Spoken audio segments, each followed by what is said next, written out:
ကြားလာပိုက်အာရခတက်တော် ULA သိမ့်ပိုက်ထိန်ချုပ်ထားတဲ့ရခိုင်ပြည်နယ်မင်းပြနဲ့ကြောက်တော်မြို့နယ်တွင်ရှိကျေးရွာချို့မှာစစ်တပ်ကကလစတာဖုန်းအုံပြုတိုက်ခိုက်ခဲ့တယ်လို့ AA ကမေလ10ရက်နေ့မှာထုတ်ပြန်လာပါတယ်။မေလ9ရက်နေ့လယ်2:15မိနစ်အချိန်ခန့်မှာမင်းပြမြို့နယ်ကြောက်ခုတ်ကျေးရွာအရှိတောင်ဘက်ရှိကင်းမွန်ချောင်းချိုင်နဲ့၎င်းဒီပတ်ဝန်းကျင်မှာရှိတဲ့ကျေးရွာတွေတွင်ကိုစစ်တပ်ရဲ့ Jet Fighter 2 စီး Wildcat 1 စီးနဲ့မိနစ်40ခန့်ကြာတဲ့အထိဒရဇက်မရက်မနာပုံကျဲတိုက်ခိုက်ခဲ့တာလို့ AA ကပြောပါတယ်။အဲဒီတိုက်ခိုက်မှုအတွင်းအရသားတချို့သေဆုံးမှုဒဏ်ရာရရှိမှုတွေရှိခဲ့သလိုလူတွေအဆောက်အုံပျက်စီးမှုကျွမ်းနွားနဲ့တလိမ့်ဆန်တချို့လည်းပုံစားထိမှန်သေဆုံးမှုတွေရှိခဲ့တယ်လို့ဆိုပါတယ်။အလားတူမေလ9ရက်တရက်ထဲမှာပဲစစ်တပ်ဟာ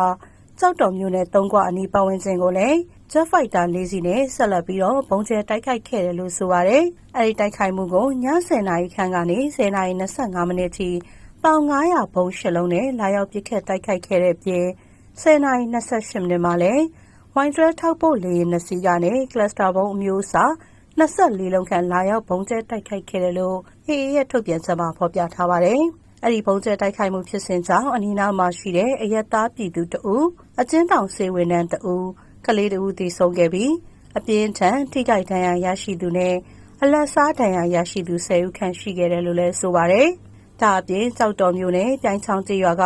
အရက်သားတအူပိုင်ဆိုင်တဲ့နွား9ကောင်လည်းအဲ့ဒီစစ်တပ်ရဲ့ဘုံကျဲတိုက်ခိုက်မှုကြောင့်သေဆုံးခဲ့တယ်လို့ထုတ်ပြန်ချက်မှာဖော်ပြထားပါတယ်။အာရခတက်တော် AA ကရခိုင်ပြည်နယ်ရှိမြို့နယ်18မြို့နယ်အနက်14မြို့နယ်နဲ့ချင်းပြည်နယ်ပလောဝဒေသတို့ကိုသိမ်းပိုက်ထားနိုင်တယ်လို့ကြန့်ရှိတဲ့စစ်တွေကြောက်ဖြူနဲ့မန်အောင်မြို့တို့မှာလည်းစစ်တပ်နဲ့တိုက်ပွဲတွေဖြစ်ပွားလျက်ရှိတယ်လို့သိရပါတယ်။